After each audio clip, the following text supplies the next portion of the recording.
আমরা এখন যেতে চলেছি কাকদের আস্তানায়, যেখানে কিনা রয়েছে হাজার হাজার কাকের বসবাস, নেই কোনো মানুষের অস্তিত্ব এবং ভয়ানক একটি নির্জন এলাকা। এই জায়গাটিতে যেতে আমরা কোনো ধরনের যানবাহন ব্যবহার করতে পারবো না। এই জায়গাটিতে যাব আমরা সম্পূর্ণ পথ হেঁটে।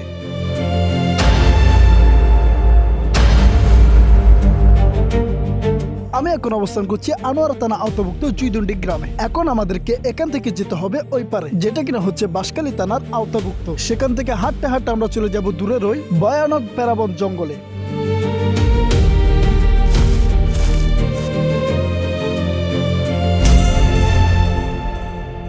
চলুন আর দেরি না করে যাওয়া যাক কাকদের আস্তানার উদ্দেশ্যে। সর্বপ্রথম আমরা নৌকাটাকে হারিয়ে ফেলার মতো অবস্থা, মাঝিরা আমাদেরকে রেখে অল্প একটু চলেও যায়, তারপর আমাদেরকে দেখে নৌকাটাকে পেরায়। তারপর আমরা হাঁটতে হাঁটতে সেই নৌকার উপর উঠে গেলাম, তারপর নৌকাটাকেও ছেড়ে দেয়। সেই সাথে আপনারা দেখতে পাচ্ছেন আমার ভিডিওর টিমমেটও আমার সাথে যায়, যে কিনা আমার ক্যামেরাম্যানে অনেকটাই সহযোগিতা করে। সাগরে বেশি বেশি আমরাও চলে যাচ্ছি দূর এক অজানা জায়গায়। আপনারাও সাথে থাকুন, দেখুন কি কি হয়।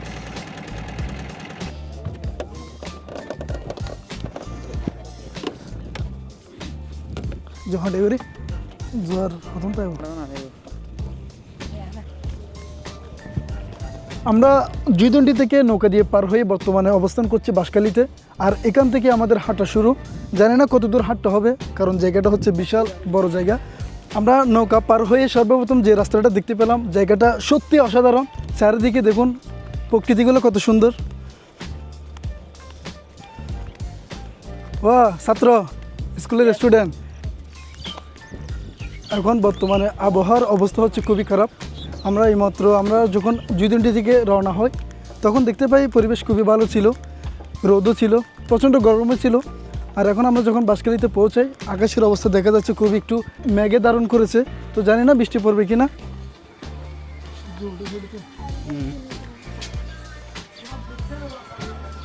গ্রামটিতে হেঁটে আমার এমন একটি অনুভূতি হচ্ছে যেন আমরা 2000 কিংবা 2002 সালের দিকে পড়ে আছি। এখানে আধুনিকতার ছোঁয়া খুবই কম। কাজকর্ম তাদের বেশিরভাগ ক্ষেত্রে মাছ ধরা নিয়ে এবং চাষাবাদও বটে। দালান বাড়িও আমরা তেমনটা দেখতে পাচ্ছি না। সবগুলো আশেপাশে যা দেখতে পাচ্ছি সবগুলো হচ্ছে কুঁড়েঘর।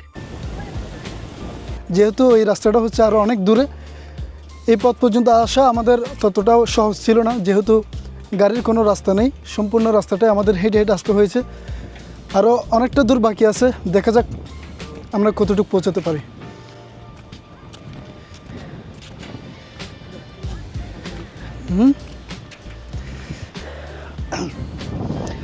আমরা অবশেষে পৌঁছে গেলাম ঘাটির উপরে। দেখা যাচ্ছে একটা সাগর পার। আপনারা যে দেখতে পাচ্ছেন ওই পারে একটা এই চর রয়েছে, যেটা কিনা হচ্ছে গহিরা সাগর পাড়ের চর। আমরা এখন আছি বাঁশখালী, ওই পারে হচ্ছে গহিরা, এবং এটা হচ্ছে প্যারাবন, যেটা আমাদের উদ্দেশ্য ছিল আমরা এই প্যারাবনে যাব। আর ওই পারে হচ্ছে জুইদুন্ডি।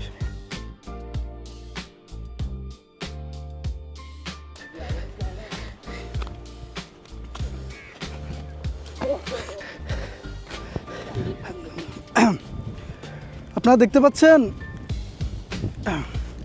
আমরা এই জায়গায় যাওয়ার জন্য যতটা সহজ বলে মনে করেছিলাম, পথটা ততটাই সহজ নয়। কারণ আমরা যেটা ইনফরমেশন নিয়েছি সে অনুযায়ী এখানে ছিল একটা বেড়িবাঁধ, শক্ত বেড়িবাঁধ। আর এখন আপনারা দেখতে পাচ্ছেন যা ভেঙে চুরমার হয়ে গেছে। আমি জানি না এই রাস্তা দিয়ে যেতে পারবো কিনা। আসলে এখানে হাঁটার মতো তেমন ভালো পরিস্থিতিও দেখতে পাচ্ছি না, সব হচ্ছে কাদায় ভরা। আমরা যতটুকু ইনফরমেশন পেয়েছিলাম এখানে হচ্ছে শক্ত একটা বেড়িবাঁধ থাকার কথা ছিল। আমার মনে হচ্ছে এখানে অতিরিক্ত জোয়ারের পানি আসার কারণে এগুলো সব ধ্বংস হয়ে গেছে। এটা কি? হ্যাঁ, এটা তো মনে হচ্ছে ঝিনুক না শামুক। এটা শামুক মনে হয়। এখানে আমরা সমুদ্র সৈকতের একটু একটু আভাস পাচ্ছি, অনেক কিছুই পাওয়া যাচ্ছে। অনেকক্ষণ হাঁটার পর আমরা যেটা বুঝতে পারতেছি, এখানে জুতা নিয়ে হাঁটার মতো পরিবেশ তেমনটা পাচ্ছি না। তাই আমাদের বাধ্য হয়ে জুতাগুলো হাতে নিয়ে ফেলতে হচ্ছে। দেখি আমরা কতটুকু যেতে পারি, তবে আমি আপনাদেরকে শেষ পর্যন্ত গিয়ে দেখানোর চেষ্টা করব। খালি পায়ে হাঁটতে অনেকটা আরামদায়ক লাগছে, যেহেতু আমাদের তেমনটা খালি পায়ে হাঁটা হয় না। এই মাটির মধ্যে হাঁটলে অনেকটা ভালো লাগা কাজ করছে। যদিও এই পথটা যাওয়া আমাদের জন্য ততটাও সহজ হচ্ছে না, অনেক কঠিন একটা ব্যাপার। আমাদের ভাগ্য খুবই ভালো, কারণ এখন হচ্ছে বাটা হচ্ছে সাগর পাড়ে, যার কারণে এখানে পানি খুবই কম। যদি পানি বেশি থাকতো তাহলে হয়তো আমাদের ভিডিওটা এই পর্যন্ত ক্লোজ করে দেওয়া লাগতো। এটা এক হিসেবে এমন হয়ে গেল যে আমাদের 7 সমুদ্র পাড়ে দিয়ে সেই জঙ্গলটার দিকে যেতে হচ্ছে। ভিডিওটা অনেক ইন্টারেস্টিং হতে চলতেছে, আপনারা ভিডিওটি শুরু হতে শেষ পর্যন্ত দেখতে থাকুন। আরও জটিল জটিল জায়গা রয়েছে, এই প্যারাবন জায়গাটিতে পৌঁছাতে আমাদের আরও অনেক বাধা অতিক্রম করতে হবে।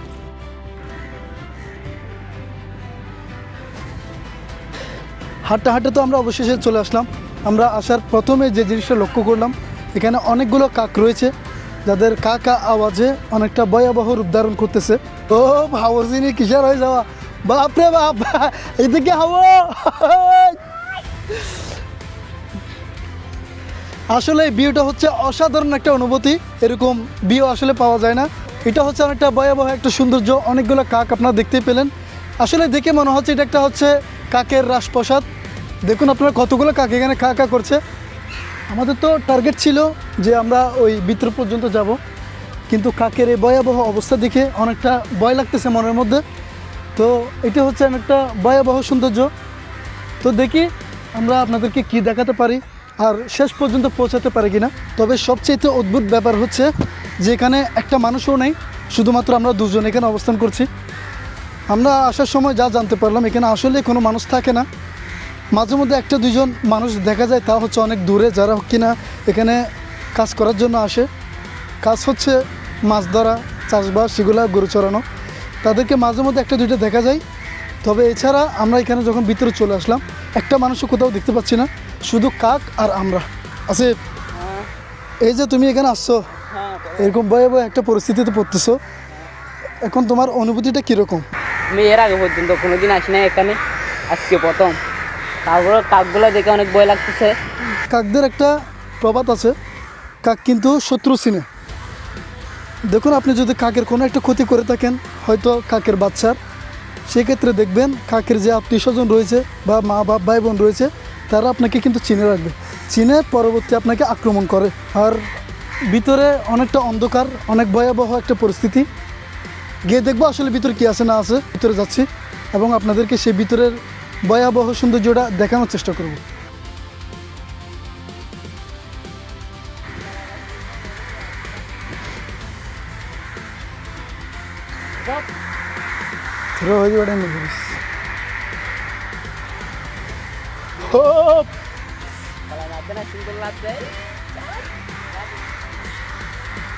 জানি না এরা কি করবে।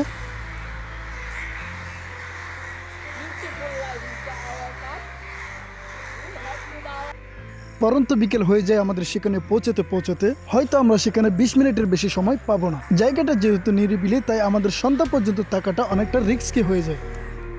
নাম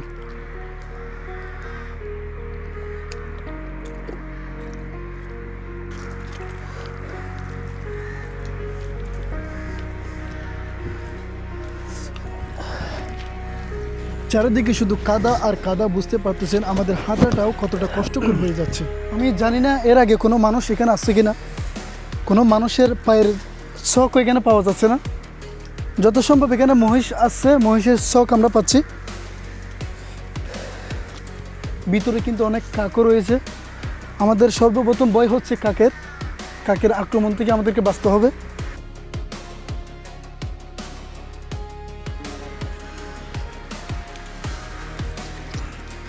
এখানে হাঁটার জন্য আমাদের সবচেয়ে বড় বাধা হয়ে দাঁড়িয়েছে, এখানে কিছু গাছের শিকড় রয়েছে, যে শিকড়গুলো হাঁটলে পায়ের মধ্যে অনেকটা ব্যথা লাগে।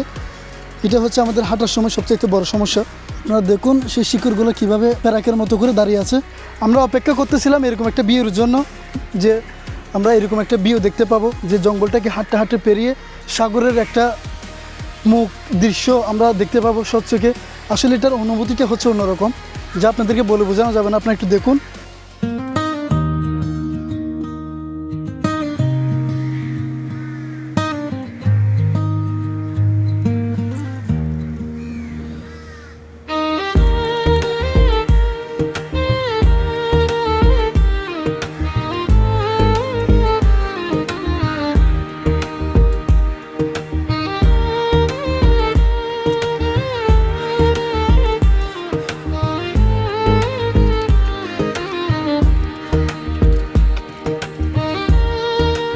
আসলে সত্যি অসাধারণ।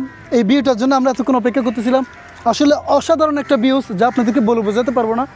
যেহেতু এই ফিলিংসটা নিতে আপনাদের অবশ্যই এই জায়গাটিতে উপস্থিত হতে হবে। ভাবতে খুব অবাক লাগতেছে যে আমরা এত বড় একটা জঙ্গল পাড়ে দিয়ে ঠিক এই জায়গাতে আসলাম। অনেক হেঁটে পরিশ্রম করার পর এই জায়গাটিতে আসতে পারলাম।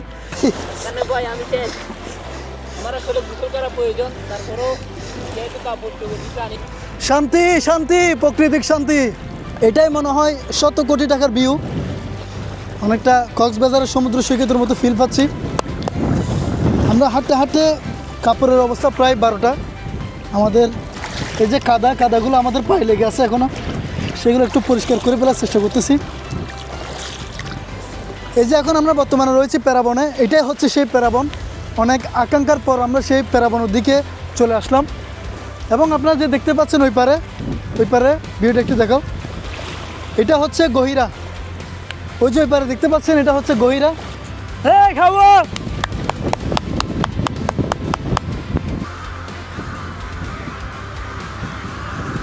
হুট শো।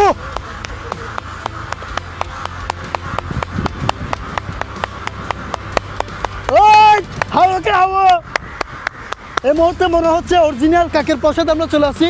এতগুলো কাক আমি আমার সারা জীবনও দেখি নাই। মনে হচ্ছে আমি ছোট থেকে বড় হওয়া পর্যন্ত যতগুলো কাক দেখছি সবগুলো এখানেই।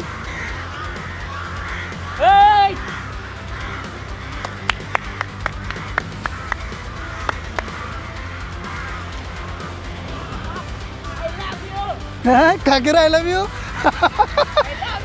আমি আপনাদেরকে একটা গাছ দেখাই, গাছটা দেখুন। হ্যাঁ ছবিটাও তুলতেছে এই জায়গাটায়।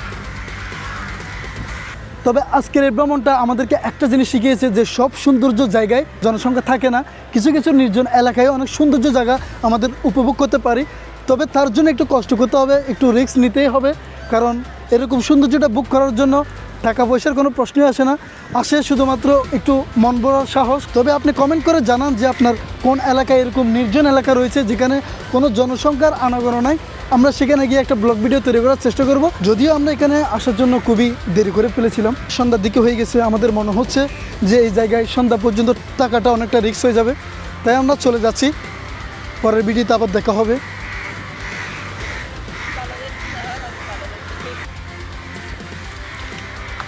এটা তো ফুড বেশি ভালো, সেটা তো ফুড বেশি ভালো। সব শেষে আমরা সেখান থেকে চলে যাই এবং লোকালয়ে আসার পর আমরা একটা চায়ের দোকানে বসে হালকা পাতলা নাস্তা করি এবং গ্রামের মানুষগুলোর আচার আচরণ অনুভব করার চেষ্টা করি। সব শেষে আমরা নৌকাতে উঠে যাই বাড়ি ফেরার উদ্দেশ্যে। আজকের মতো এই পর্যন্তই বিদায় নিলাম। সবাই দোয়া করবেন। ধন্যবাদ।